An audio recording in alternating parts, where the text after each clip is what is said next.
congratulations and thank you to all of you. Maggie, in your introduction, you talked about a dream screening. Did this come close in any way? Yeah, actually, my seat was taken, so I sat up there and got to see Oh no. everybody, got to look down at Oh, that's everybody sometimes watching better. it. Yeah. It was kind of amazing. Yeah, it was amazing. Good. I'm going to start with a couple of questions for you, and then I'll try to get everybody else in. You spoke in your introduction, I thought, very eloquently and beautifully about how Elena Ferrante's work resonated with you. Can you say a little bit about how you zeroed in on this particular book, The Lost Daughter, which is not one of her best-known works? Yeah, so I started reading the Neapolitan novels and I read them kind of as they were coming out. And in fact, my friend who recommended them to me is here, whose last name is Caruso. I just stole that. And I remember having to wait for the third one to be translated into English. Like I was kind of on the, I loved them. And then I read Days of Abandonment. And Days of Abandonment is the book that I dropped that was so truthful and painful that I kind of felt like I couldn't take it for a minute. And I, to be honest, I did first look into getting the rights to that book. And the publisher said, they're tied up. They're really complicated. There was an Italian movie made.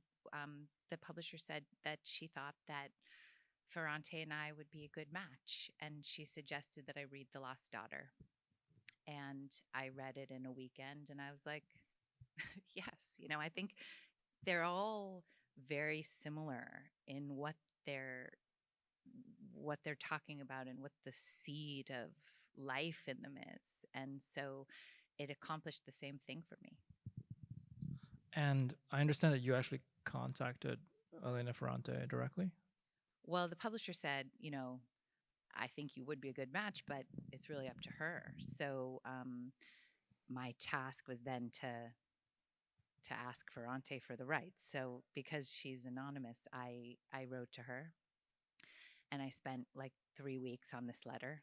And again, many of the people in this audience read drafts of it, or maybe 3 of them. And she said, I asked her for the rights to the book to adapt and said that I wanted to direct it. And she responded and said, yes, you can have the rights, but this contract is void unless you direct it. She actually wrote a piece, I think it was published in The Guardian, specifying that, right? Before you'd made the film? Well, so that because I don't know who she is, she kind of lives in So my... you don't have any insight, even as somebody who's had any... I keep like trying to figure out what joke to tell about like how I actually know her, but no, I don't. And she lives in like my fantasy life. Yeah. She's like this incredibly wise, in my mind, wise older woman who keeps giving me freedom and confidence to move forward in the world. I mean, so the Guardian piece, she says I have to direct it or I can't have it anymore. And then as I'm adapting, all my friends in England, in the UK, were like, oh my God, this piece came out in the Guardian. And it's basically Ferrante saying that even though it's difficult for her to imagine giving up her piece or having the parameters of it change, that she knows that the only way that it will be successful, like really artistically successful, is if it becomes mine. And she says that if I were a man, that she would not offer me this freedom, but that because I'm a woman and a woman artist, she knows she has to.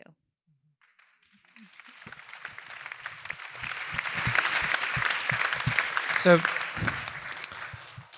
I guess what did that mean for you to make it yours? Well, I mean, I think it was already, I had been writing with the book as a kind of Bible, like it was like under my arm, and I hadn't ever written a screenplay before, but I have read many and worked on many and analyzed many, and I feel like the process of for me anyway, it'd be interesting to know what you guys think about this, but like having a piece of writing, a script, and taking it apart as an actor to figure out what is the essence here, what is the life in this. Okay, it's a scene between two people at a deli counter ordering a sandwich, but is it a seduction? Is it an apology? Like, what is it? Why is it in the story? That's the same thing I did with the book. And so I was kind of working my way through the book like that, really using it as a North Star. And then at some point, I lost the book. Like, I don't even know where it was in my office. And I got like really interesting notes from people, writers, first two writers, they're both here. And they both told me that the toy store scene was in the wrong place. In the book, it's much earlier. So then you have to live with this woman who you know has done this aberrant, transgressive thing for much longer. Well, no, sorry, it's not that. It's that in the toy store scene, she reveals that she left her kids. And so you have to, it's a lot longer that you're living with her. And both of these writers said to me, it doesn't work. It has to come later. And so then once I started to take apart the structure, they were right. It was clear that they were right. Then it all started to fall apart. And then it started to to take more liberties. It started to be mine. I mean, the movie's very different than the book. And in fact, just one thing about Ferrante also, the last sort of real interaction I had with Ferrante was the ending of the movie is basically the absolute opposite of the ending of the book. The words are the opposite. And I struggled and struggled with the ending of the book. I have so much respect for Ferrante. I have so much respect for her mind. Like, what does she mean? How can she mean I'm dead, but I'm fine? How can she mean that? Now I have some more insight into it. But at the time I thought, it's the opposite. I'm just going to write what I think. And she like really gave me her blessing on that. She was like, I love it. I want you to, talk about the other actress as well, but I think at what point were you thinking of Olivia for this part? Well, I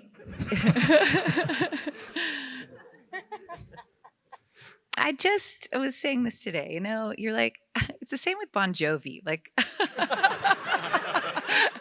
I was like, why not just put Bon Jovi in? Like, what's the worst that's going to happen? I'm going to ask him if I can use his song, and he's going to say no, and I'm going to feel disappointed maybe for a few days, and I'm going to handle it, And it was the same with Olivia. I was like, well, two things actually. Today, someone interviewed us, all of the women here, and said, these parts are so different for all of you. And I agree. And I think like something in me was like, I want to see Olivia do this from across the ether, like Ferrante. Like, I have a feeling she's going to kind of be into this.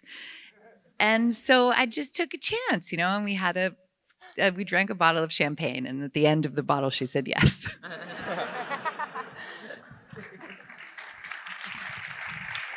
Yeah, thank God, right? Olivia, what was your response to the script? Well, first of all, sorry. Maggie approached me, and I was terribly excited that Maggie Gyllenhaal had approached me about anything. And we arranged to meet. And I don't think I'd read it by then. We were just wondering about working together. Is that right? You told me you read it. Oh. Okay. That's right. I had read it, and I can't remember the order of things. Maybe that's what happened. And I was terribly excited about playing someone I hadn't played before. About Maggie being, in charge of it, and it was sort of a yes. And whether I read the script then or later, I can't remember. But I over the years I've read a lot of scripts, and I love when you read it and you go, oh, I could do this, or we all know that feeling when you get one and you go, oh yeah. The litmus, my lovely agents say, imagine someone else doing it. How do you feel? And you go, oh no, that can't happen. So it was one of those ones. Yeah. We don't have a lot of time, but I kind of want to get everybody in here, and I feel like maybe one way to do it is for you to talk a little bit about how you put, it's an incredible ensemble of actors and all of them are playing, I think, quite complex characters, even if they're smallish roles. So can you talk about how you put everybody in here? And I also want to, hear you talk about directing actors, as somebody who's been directed as an actor for, your entire working life, and maybe the actors can weigh in on that as well. Yeah, I liked hearing you guys talk about that today. I heard Paul Mescal does a really good imitation of me. There's no way I'm doing that. This is not the first question I'm ever going to be asked. So I'm not. Oh my God. Okay. So Maggie, because it was during, you did this. It was obviously we were shooting this during Corona. And so Maggie would come up with the mask on, and she'd kind of come close to you, and you'd be like, okay, what wonderful note is going to come our way? And she'd go, I just think that, and something exquisite would come out, and you kind of be like, okay, let's do that. But that's a nervous impression. But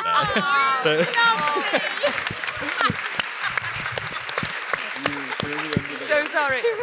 So sorry. What, Ed? I see something coming from you. You want to hear something from me? I see you thinking. Oh. He's thinking of a better Well, impression. you told me I was going to have a chance to dance. I said, yeah, I want to do it. No, I'm joking. When I read the script, I tell you the truth, I was a little bit on the fence. I mean, I really wanted to work with you, and I admired you, and yeah, I didn't want to work with Olivia at all, but no, I was excited about all that, but I didn't. The script, and Amy, my wife, who's an actress, read the script because I just didn't. She said, "Ed, this is fucking great. Like what's your problem here?" And so I read it again with what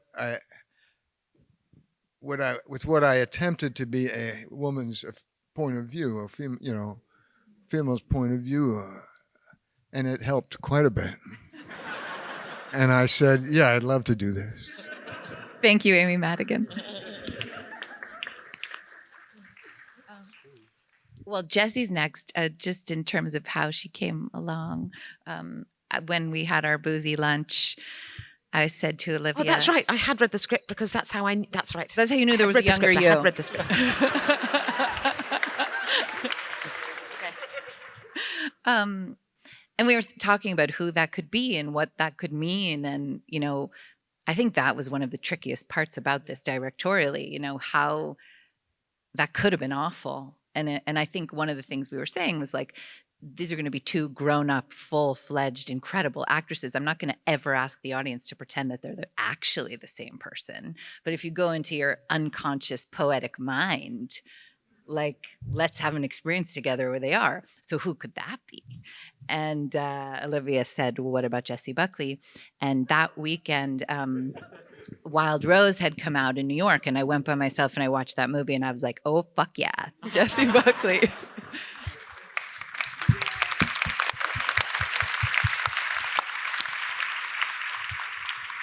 It must have been more than champagne that you drank on that lunch.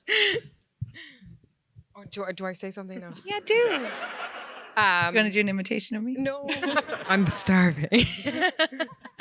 No, I mean, it was a no-brainer. It was like Maggie and the script, and then we ended up in Greece, so that was lovely. And it was an amazing... I know that woman, like I'm all that woman. We're all that woman. My mom's that woman. My sister's that woman. And it was kind of scary to, like, I guess, go there, but also really rewarding because it's honest, and it's kind of like you took a big sigh after I read the script. And I was like, there was a few weeks after I like spoke to you first, and I couldn't stop thinking about it.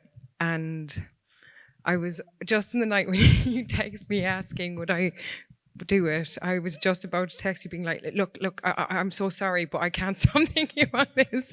Please let me be the water boy, or, Paul's pool friend or something in it. I'll bring the ice creams. Like ice cream. Yeah. Jessie's like a sister. Should we go through the whole row of Yes, actors that you please. want to? Paul, you Already don't have done to. my impression. No, you need to do more. Better. Go. I remember it was one of the first scripts I read last summer, and Chris rang me up and he's like, "There's a script by Maggie Gyllenhaal," and I lost my mind. I said I would just want to be involved in any way possible. And I remember I met Maggie on a Zoom, and it was kind of one of those crazy moments when you're looking at somebody who you've watched for years and years, and you're suddenly in a really creative conversation with them. And there was just such a thrill about it. And then Peter came into the background. He's like, "Hey, I'm Peter." I was like, "Hey." And then we landed in Greece, and you're suddenly in scenes with Olivia, and you're surrounded by this. And for me, the experience was, I obviously learned a huge amount when I was working, but it was more so getting to watch this incredible group of people go to work on a daily basis. Wasn't this your first movie? Yeah. First movie. Yeah.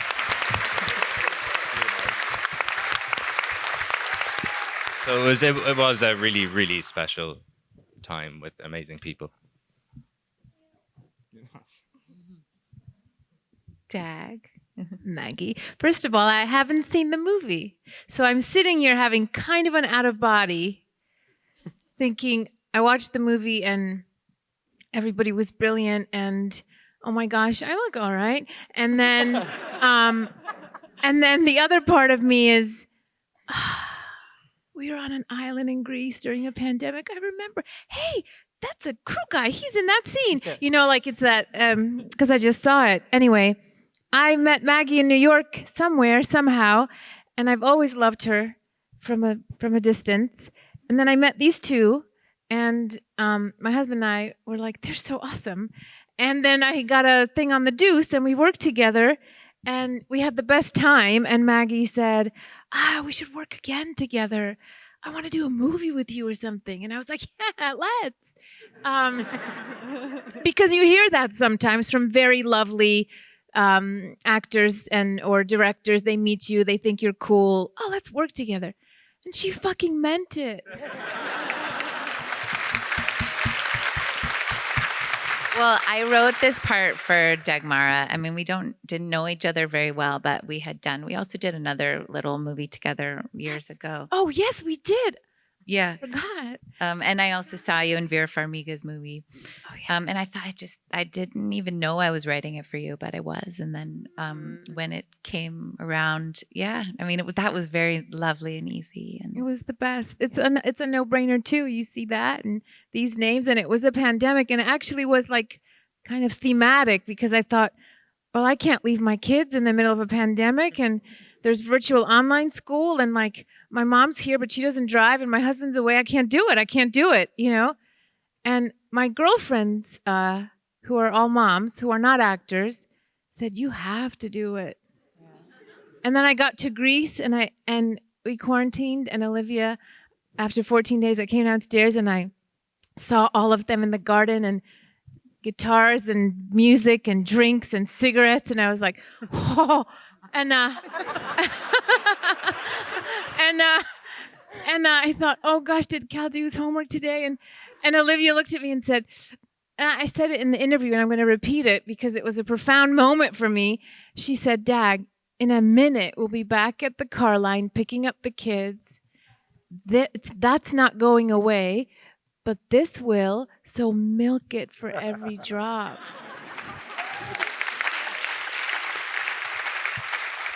It was magic, and this movie's magic, but I need to process.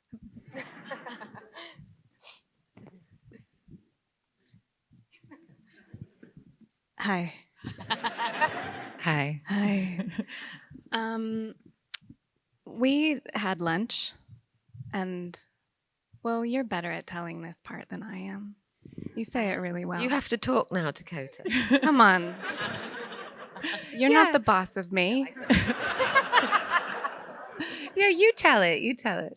Maggie and I had lunch, and I was so kind of mesmerized by this script coming out of her brain. And I really wanted to like go there with her. And sometimes in these meetings, you have a meeting about a movie or a script, and it's like, are we gonna talk about it, or are we gonna like really talk about it? And we kind of did like a surface conversation for 3 minutes and then just went like the Mariana Trenches deep.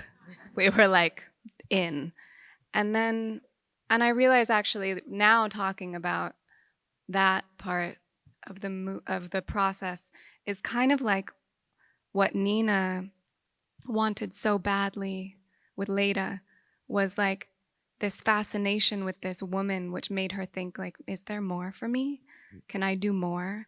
And being so hungry to be seen. And so like, can my brain expand? Can my heart expand? What if I think bad things? Or what if I have an ugly thought or an ugly behavior and I don't know what to do? Or what if I feel like I'm failing or I can't do it? And like all of these things that also belong to me as Dakota definitely came out at Maggie throughout shooting.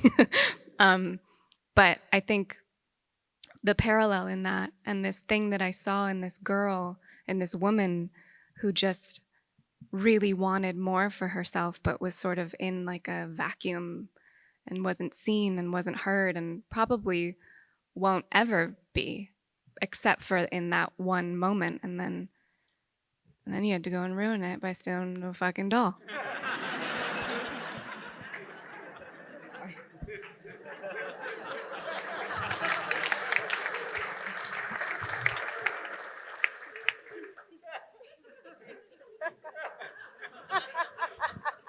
How did you meet Maggie?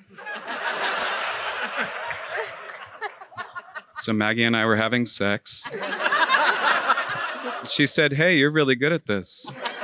Why don't you do it in my movie?"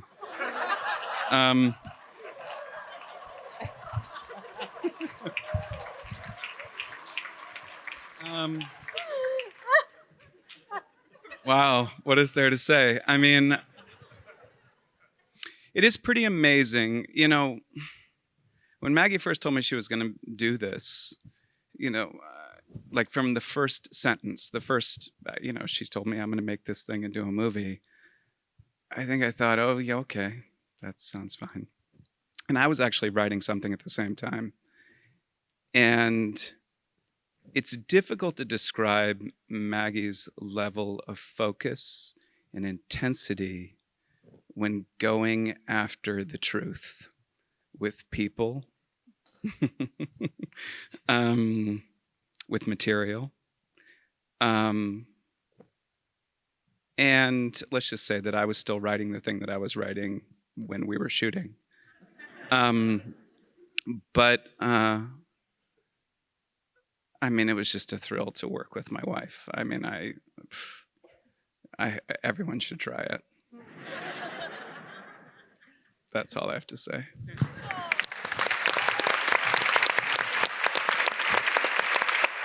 I'm getting the sign that we are out of time. Let me just throw one quick question to you, Maggie. Has Elena Ferrante seen the film? No, she hasn't yet. Unless she's here tonight and we don't know it. Yeah, I know. I imagined her with like a veil in Venice. I have been assured that as soon as she sees the film that she'll write to me. Yeah, her publisher saw it and promised me that. Well, I want to thank and congratulate all of you for the film. Thanks for being here tonight.